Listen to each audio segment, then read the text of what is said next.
Bismillah, alhamdulillah, wa salatu wassalamu ala rasulillah wa ala alihi wa sahbihi wa man wala. So quick review, inshallah. Last week we talked about the merits of Medina Munawwara, the fadail of Medina Munawwara. We talked about the prayer inside Masjid Nabawi sallallahu alayhi wa sallam. If you pray 40 prayers consecutively in the haram, you will get bara'ah, you will get safety from the adhab of the fire and safety from becoming a munafiq. So we talked about that. We talked about the rewards of praying inside Masjid Nabawi. And one of the things that towards the end, I want to just review that a little bit. I found the hadith actually talking about how the Prophet says, and when he said that Medina is like a furnace and it purifies itself from the khabar, from the impurities, just like a furnace, like a haddad, like a blacksmith when he's making a sword and he purifies the iron or the sword from the impurities by putting it back into the fire over and over again. Same thing, Medina purifies itself. So there's one hadith, for example, Imam Muslim rahimahullah has narrated this hadith where the Prophet sallallahu alaihi wasallam, he said, يأتي على الناس زمان يدعو الرجل ابن عمي وقريبه هلم إلى الرخاء والمدينة خير لهم لو كانوا يعلمون. That there will be a time will come when a person will call their cousin or their relative or a close a brother or sister, whatever the relationship is, but a relative, and they will say to them that come to khair, meaning the person is living in Medina Munawwara and the person saying to them, come outside, leave Medina basically, and come to this city because there's a lot of ease here, there's a lot of prosperity here, so just leave Medina and come here. And the Prophet ﷺ says, وَالْمَدِينَ خَيْرٌ لَهُمْ لَوْ كَانُوا يَعْلَمُونَ. But Medina is better for them only if they had known the merits of staying in Medina. وَالَّذِي نَفْسِي بِيَدِي, and I swear by the one in whose hand is my soul, the Prophet ﷺ says, swearing by Allah subhanahu wa ta'ala, يَخْرُجُ مِنْهُمْ أَحَدٌ رَغْبَةً عَنْهَا إِلَّا أَخْلَفَ اللَّهُ فِيهَا خَيْرًا مِنْهُ.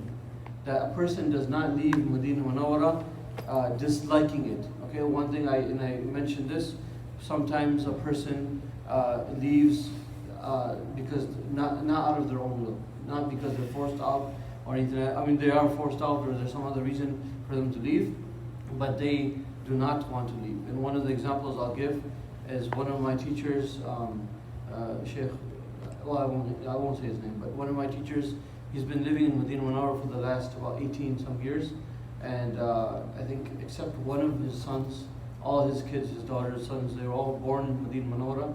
And just recently, I think it was the second or third day of Ramadan, and unfortunately, I think it was because of the teaching, the learning and teaching that was taking place, teaching hadith and that kind of stuff was going on. They actually arrested him and they took him out. They deported him from Medina along with his whole family, entire family. So he is in Pakistan right now. And one of the things I heard is, unfortunately, Allah bring him back and bring us all back to Medina. When he was leaving, when he was given the news that he has to leave immediately, he has to leave Medina Munawwara, he fell on the ground and he was crying out of his love of Medina. So someone who is taken out of their own, their own will, they're leaving themselves. That's a different story. And someone who's taken out because they don't want to leave, but they are taken out for one reason or another, that's a different story. Here the Prophet says in this hadith that a person leaves أَحَدٌ رَغْبَةً عَنْهَا. That person does not leave رَغْبَةً عَنْهَا, that out of his own free will and hatred out of living in Medina or not liking to live in Medina, that a person leaves, إِلَّا أَخْلَفَ اللَّهُ فِيهَا خَيْرًا مِنْهُ. Except Allah subhanahu wa ta'ala replaces that person with someone who is better than them. So this is something very dangerous, the people who live in Medina Munawwara. Another hadith, the Prophet says that this is to do with when the Prophet and the Sahaba first moved to Medina Munawwara. One of the Arab, one of the Bedouins came and he gave the pledge of allegiance to the Prophet ﷺ على الإسلام فأصاب الأعرابي وعك بالمدينة, and the person became very sick. And this is in the beginning, we'll talk about that inshallah in this verse, what happened exactly. He became sick, so he came to the Prophet ﷺ and he asked the Prophet ﷺ to return his bay'ah, to basically to cancel the pledge. The Prophet ﷺ refused 3 times in a row. He kept on coming, asking the Prophet ﷺ. The Prophet ﷺ said no, and then the person left, just left Medina out of his own will, not wanting to stay in Medina Munawwara. And the Prophet ﷺ at that moment, he learned about what happened. He said, إِنَّمَا الْمَدِينَةَ كَالْكِيرِ تَنْفِي خَبَثَهَا وَيَنْسَعُ طِيبُهَا or طَيِّبُهَا. That that the Medina Munawwara is like a furnace. It purifies itself from the khabath, from the impurities, and the tayyib, the pure and the good person, is even shines even more. It's basically purified and it becomes even brighter in it. So that leads us to the next discussion, inshallah, the sickness and illness of the Muhajirun in Medina Munawwara. So when the Prophet ﷺ and the Sahaba moved to Medina Munawwara, they very much missed Makkah Mukarramah. We talked about how the Prophet ﷺ leaving Makkah, he turned to Makkah Mukarramah and he said that how beautiful of a place you are, how beloved you are to me, and if it wasn't for my people forcing me to leave, I wouldn't have left Medina Munawwara, Makkah Mukarramah. But the people forced him out basically. So when the Sahaba, they came to Medina Munawwara, the environment was different, the hawa, the air was different, and so because of that they actually got sick. Some of them got sick, and they got sick to a point where they were feverish, and they were just basically on the ground laying and just in pain and suffering because of that change of environment. And Aisha radhiallahu anha narrates this hadith.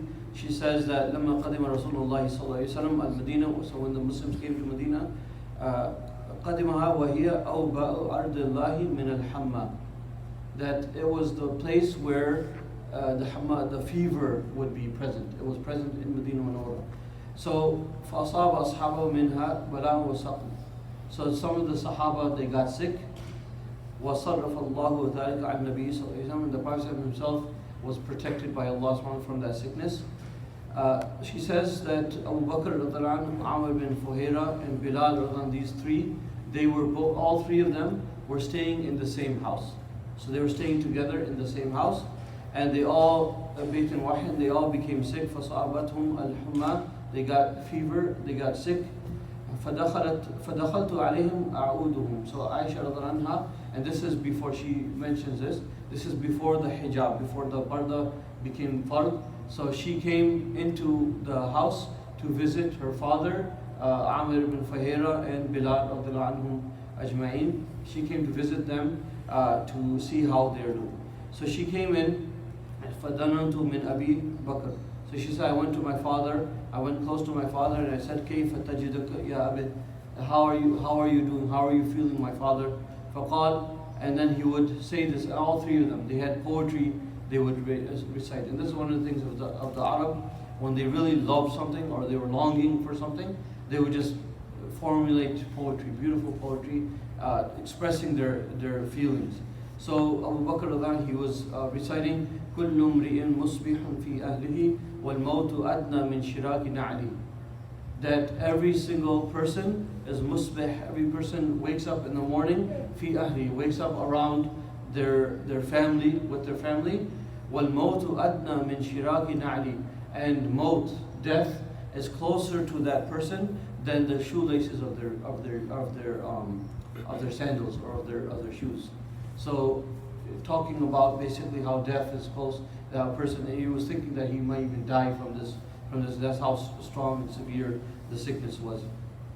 And then she says, "Wallahi ma yadri abi ma yaqul." So she says to herself, "I swear my father doesn't know what he's saying. He's so much in this fever. He has such a high fever. He doesn't even know what he's saying. He's just reciting stuff and saying that death is close." Then she says, "I went to Amr ibn Fuhaira radhiallahu anhu and said to him, 'How are you?' And he responded with his poetry saying, لقد وجدت الموت قبل ذوقه إلا الجمال حتفه من فوقه. So again, talking about death, talking about how I have experienced death before it even came. I have tasted death before it even came. That's how severe the fever was. Then also he said, كل امرئ مجاهد بتوقه كالثور اليحمي جلده بروقه. So he says that, and then the next was Bilal radhiallahu anhu. He says, she asked him, how are you doing? And he was laying, she describes him, وكان بلال إذا أدركته الحمى when he was laying, or when he had the fever, he would اتجأ بفناء البيت. So he would go to the porch of the house and he would lay down on the ground and he would recite this poetry. على ليت شعري هل أبيتن ليلة بفخ وحول إذخر وجليل. And this is actually, he's remembering some of the plants of Makkah Mukarramah. So you have idkhar, that's used when a person dies to wash the body, and it's a sweet smelling plant.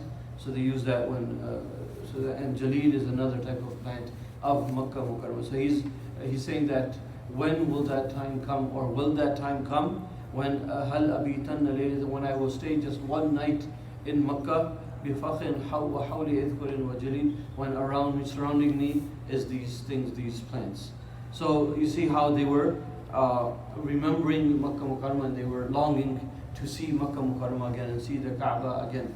Now Aisha radhiallahu anha, she says, I went to the Prophet sallallahu alaihi wasallam and mentioned how they, the fever that they were experiencing, and the poetry that they were reciting, and their condition. And the Prophet ﷺ, he raises his hands, he says, Allahumma habbib ilayna al-Madina ka hubbina Makkah aw ashad. O Allah, put in our hearts, make the love of Medina Munawwara in our hearts, just like our love of Makkah, aw ashad, or even more than the love we have for Makkah Mukarramah. وصححها وبارك لنا في صاعها ومدها وانقل حماها فاجعلها بالجحفة. So the Prophet says, and put barakah in the sa' of Medina and the mud of Medina. These are measurements of different, like when you're measuring dates and barley and grain and that kind of stuff. So put barakah in these things. وانقل حماها فاجعلها بالجحفة, and send its hama, send the fever of Medina to Juhfa. We basically send it outside of Medina Munawwara. And that dua was accepted, and alhamdulillah, the Sahaba became cured, they became better from the fever and the sickness, and they were able to live in Medina Munawwara without sickness after that.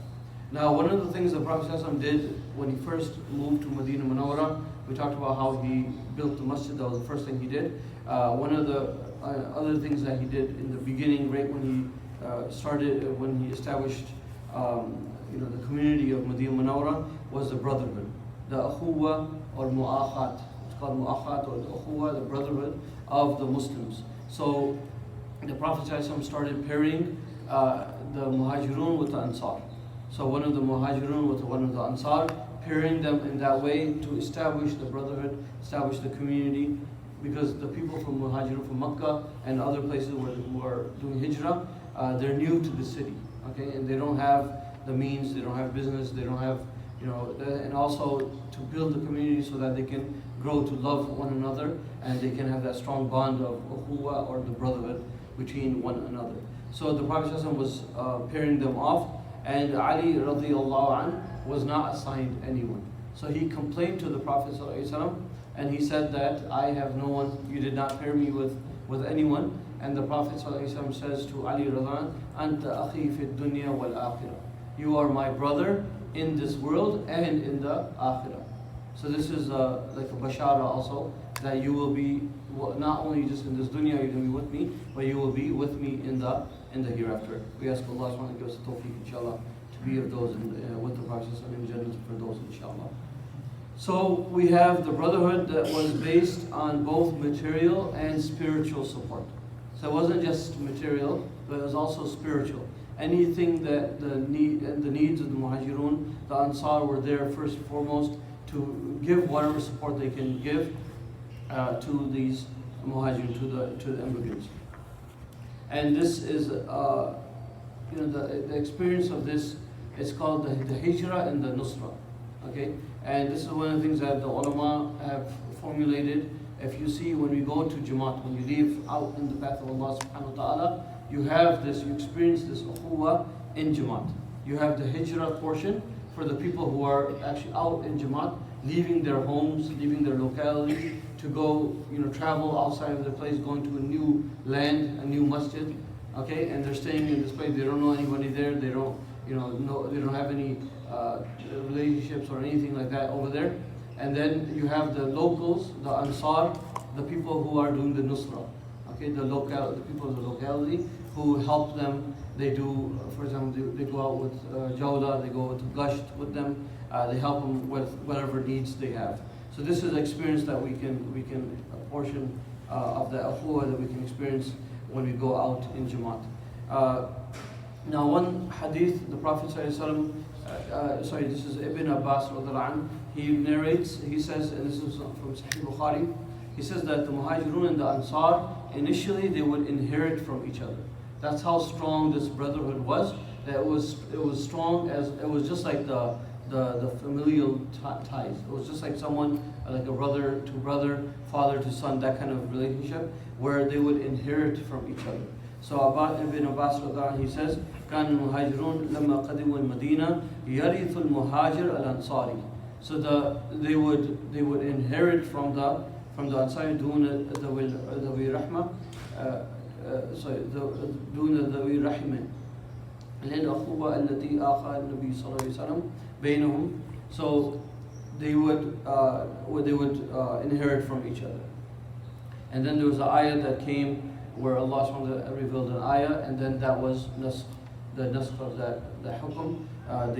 They no longer, when they were strong, the ties were strong, then they were no longer inherit from each other after that.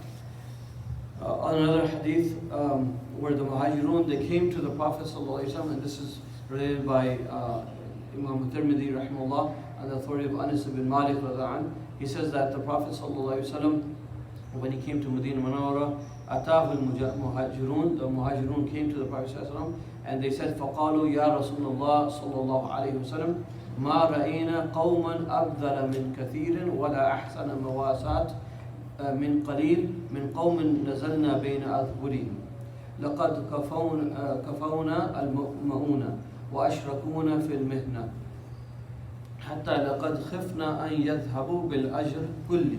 فقال النبي صلى الله عليه وسلم لا ما دعوتم الله لهم وأثنيتم عليهم أو كما قال صلى الله عليه وسلم.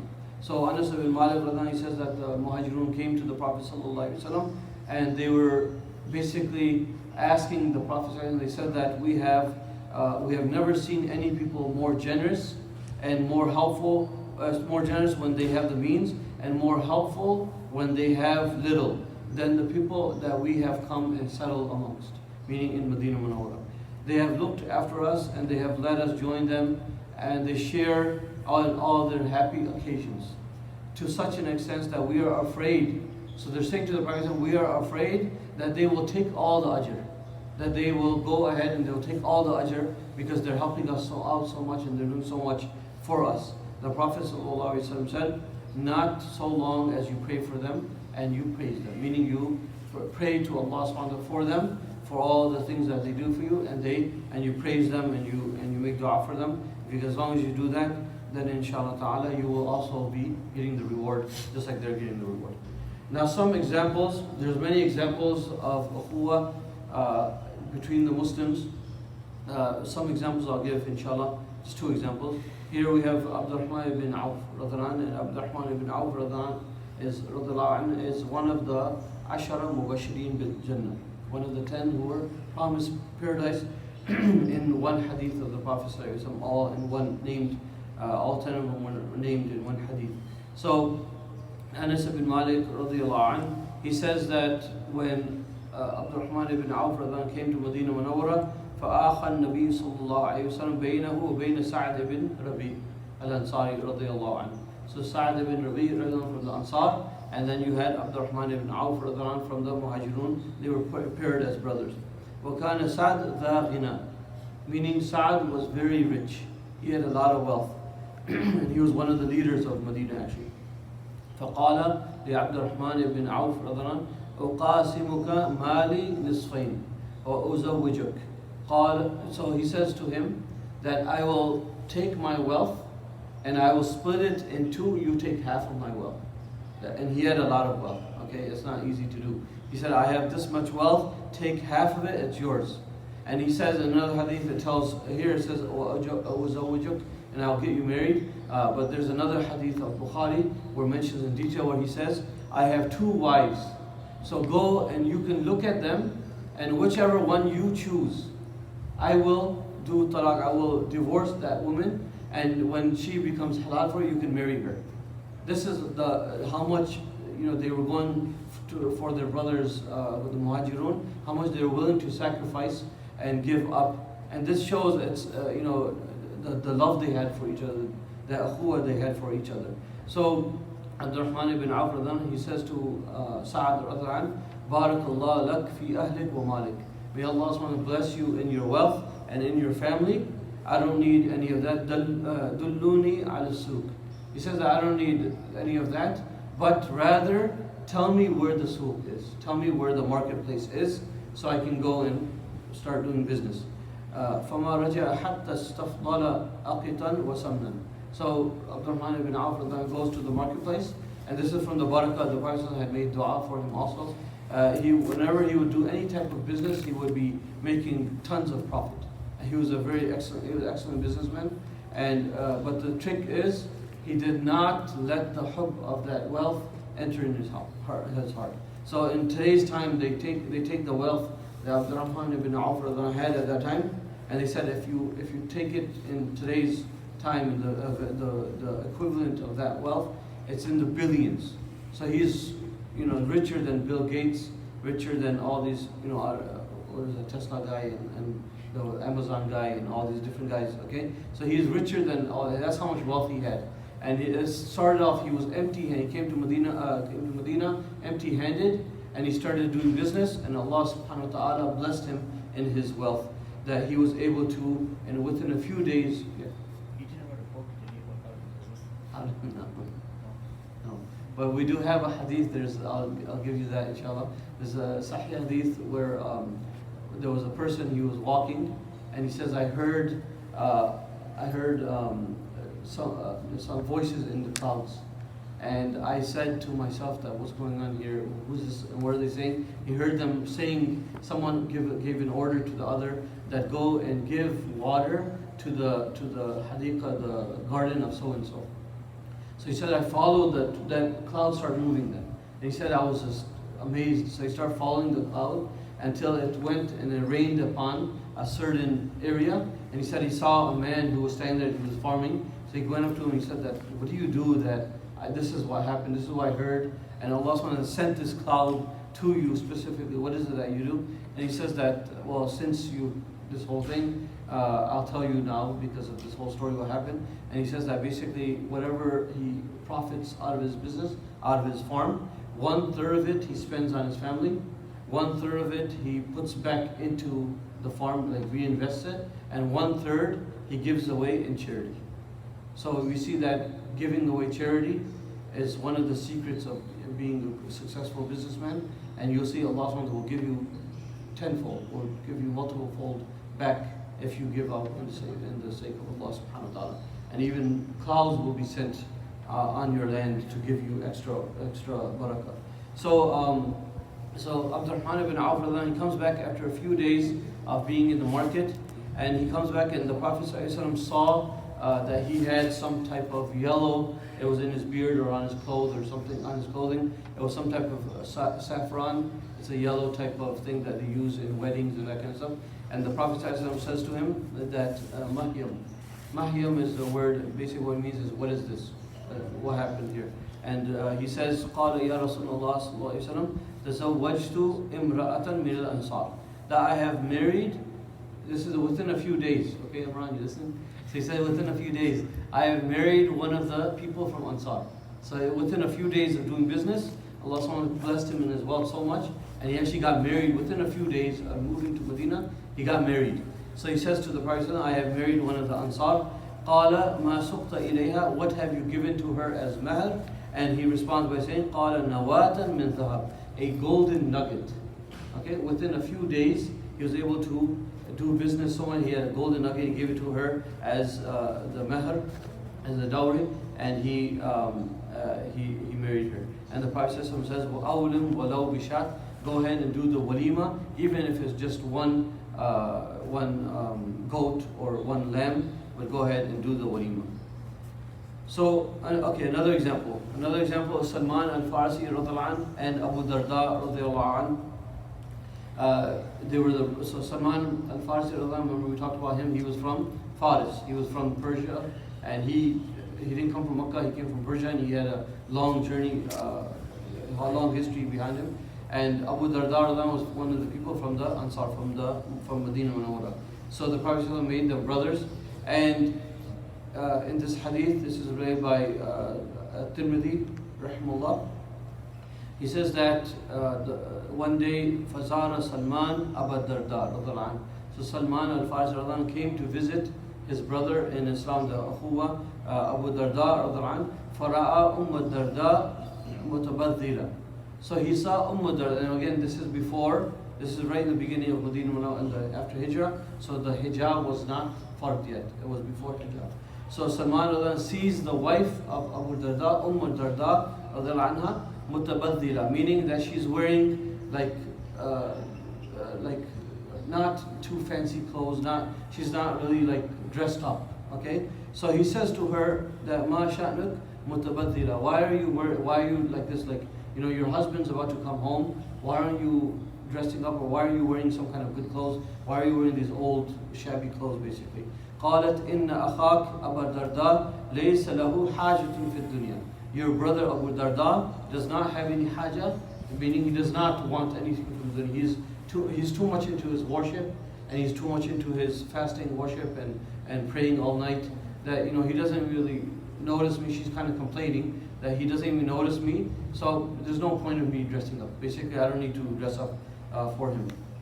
So Salman radhiallahu anhu waited for his brother Abu Darda radhiallahu anhu to come home. فَلَمَّا جَاءَ أَبُو دَرْدَا قَرَّبَ إِلَيْهِ طَعَامًا. So Abu Darda radhiallahu anhu comes home, and he gets the food. Salman radhiallahu anhu is visiting him, so he brings food out for Salman radhiallahu anhu to eat, and he says, here, eat. And Salman radhiallahu anhu says to him that, are you going to eat with me? He says, no, I'm fasting. Okay, and he saw him, Ma ana bi'akin hatta ta'kul. So Salman radhiallahu anhu says, I will not eat until you eat with me. So you have to break your fast. So it's not Ramadan, it's not one of the wajib days. Like he's not making up a fast or anything like that. It was one of the sunnah days. So he's basically saying to him that I will not eat until you eat with me. So break your fast. Fa'akal. So Abu Darda broke his fast, and he ate with his guest, with Salman. فَلَمَّا كَانَ اللَّيْلِ ذَهَبَ أَبُو دَرْدَى رَضِيَ اللَّهُ عَنْهُ لِيَقُومَ. So when it was time to sleep, Abu Darda then goes and does wudu, and he stands up. He's about to pray nawafil. He's about to pray. فَقَالَ لَهُ سَلْمَانُ نَمْ فَنَامْ. So Salman tells him, go to sleep. He goes lay down. And Salman was older, okay, so out of respect, Abu Darda then does not say anything. He says, okay, and he lays down, he goes to sleep, right? ثُمَّ ذَهَبَ يَقُومُ. So after a little while, maybe he's seeing if Salman goes, once he falls asleep, I'll get up and pray. So after a little while, he gets up to pray again. And Salman is still awake, and he notices him getting up. So he says he's getting up, and he says to him that, Nam fanam. So he says that again, go to sleep. So he lays down, and he goes to sleep again. Then a little bit after, when it was time for tahajjud, like right before Fajr time came in, قَالَ لَهُ Salman. So Salman got up, and he woke up, and he says, قُمِ الْآن. So now get up. Now get up to pray. فَقَامَ فَصَلَّيَا. So both of them stood up, and they both prayed tahajjud prayer together. فقال إن لنفسك عليك حقا ولربك عليك حقا ولضيفك عليك حقا وإن لأهلك عليك حقا فأعطي كل ذي حق حقا. فأتيا النبي صلى الله عليه وسلم فذكر ذلك فقال له صدق سلمان. So So the Prophet, so they get up at the end of the night, right before Fajr time. So basically, you could say the last 1/3 of the night, or even after that, or just before Fajr. Basically, they got up and they prayed Tahajjud together. And then Salman gives them golden advice. He says to Abu Darda, he says that Inna li nafsika alayka haqqa, that your nafs, your soul, your body, it has rights upon you. وَلِرَبِّكَ عَلَيْكَ حَقًّا, and your Rabb has rights upon you. وَلِضَيْفِكَ عَلَيْكَ حَقًّا, and your guest has rights upon you. وَإِنَّ لِأَهْلِكَ عَلَيْكَ حَقًّا, and your family, your wife and your kids, they have rights upon you. وَفَأَعْتِ كُلَّ ذِي حَقٍّ حَقًّا, so give everyone their due rights. So don't be praying to Allah subhanahu wa ta'ala all night and then not giving attention to your wife and your kids. Don't be reading books all day, being in the masjid all day, for example, and not giving attention to your wife and family, or to your work, or to your body, to your soul. Not resting, staying up all night, fasting all day, that kind of stuff. Don't do that. Don't push yourself like that. But use everything, give everyone their right, and be in the middle, basically the middle ground and everything. So he says this, and then they went to the Prophet ﷺ, and Abu Darda actually complained to the Prophet ﷺ. He says, this is what happened yesterday. I was fasting, he made me break my fast. So he says to the Prophet ﷺ that Salman made me break my fast. Then I was about to get up to pray. He forced me to go. He told me to go to sleep. So I went to sleep. Then until the last part of the night, we got up and we prayed. So he says that this is what happened, and then he reiterated the golden advice of Salman radhiyallahu anhu, and the Prophet ﷺ responds by saying, Sadaqa Salman, that he has spoken the truth. He has told the truth. Basically, whatever he says, listen to your brother. Excuse me. So this is another example. Now, from the ayah of the Quran, Surah Al-Hujurat, Allah subhanahu wa ta'ala says, A'udhu billahi minash shaitanir rajim, Bismillahir Rahmanir Rahim, Innamal mu'minuna ikhwa, fa'aslihu bayna akhawaykum, wattaqullah la'allakum turhamun. So Allah subhanahu wa ta'ala says in this ayah number 10 of Surah Al-Hujurat, that the believers are but brothers. So make settlement and basically fix whatever is between your brothers. If there any kind of a disagreement, anything like that, fix whatever is between your brothers, and fear Allah so that you may receive mercy from Allah subhanahu wa ta'ala. Also another hadith, the Prophet ﷺ, he says, the kamalul iman, having complete iman, to fulfill iman, is one of the signs of that is that someone who loves for their brother what they love for themselves. And this is what the Sahaba learned from this ukhuwah, that loving for your brother what you love for yourself. So Anas bin Malik radhiyallahu anhu, he says, the Prophet said, لا يؤمن أحدكم حتى يحب لأخيه ما يحب لنفسه. That a person will not be a true mu'min until they love for their brother what they love for themselves. Another hadith, the Prophet sallallahu alaihi wasallam, he is reported to have said, ترى المؤمنين في تراحهم وتوادهم وتعاطفهم كمثل الجسد إذا اشتكى منه عضو تداعى له سائر جسدي بالسهر والحمى. أو كما قال صلى الله عليه وسلم, that you see that the believers in their mutual love and their mercy to each other, the compassion to each other, are like one single body. Okay, if one part feels pain, then the rest of the body stays up in all night with sahar, stays up all night in pain and fever. And this is something that we understand, today's science and medicine, that when someone, for example, if they have like a deep cut or a broken arm or something like that, for example, if you, Allah protect us all, if you experienced that before, like for example, when I had the accident, I remember the extreme pain I was having, and the bones are here. I have a broken bone here, but my whole body is fevering up. I'm burning up in pain. I'm not able to sleep because even though the pain is in just one part of my body. So that's the example the Prophet tells us, is that it's like one body, and when one part is having some trouble or having pain, then the rest of the body cannot sleep, but it stays up and it experiences that pain. It goes through the same pain and the suffering with that body part. So this teaches us solidarity with all the Muslims that are suffering all over the world. And we should think of that again. Look at what's going on in Palestine, in Burma, in China, everywhere, any place you name it in the Muslim world. The people of Kashmir, for example, anywhere you name it, all the oppression and the torturing and all the dhulm that's going on. And that's why we should be like one body. And this ukhuwah that we have it wasn't based on race, it wasn't based on wealth, it wasn't based on color of skin, it wasn't based on anything, but it was based on being brothers. And that unity they had, it was stronger. That bond became stronger than blood relatives. That's how strong that relationship was. So we ask Allah subhanahu wa ta'ala gives us tawfiq inshallah to have this ukhuwah again, this brotherhood again inshallah ta'ala. جزاك الله خير. سبحان ربك رب العزة عما يصفون وسلام على المرسلين والحمد لله.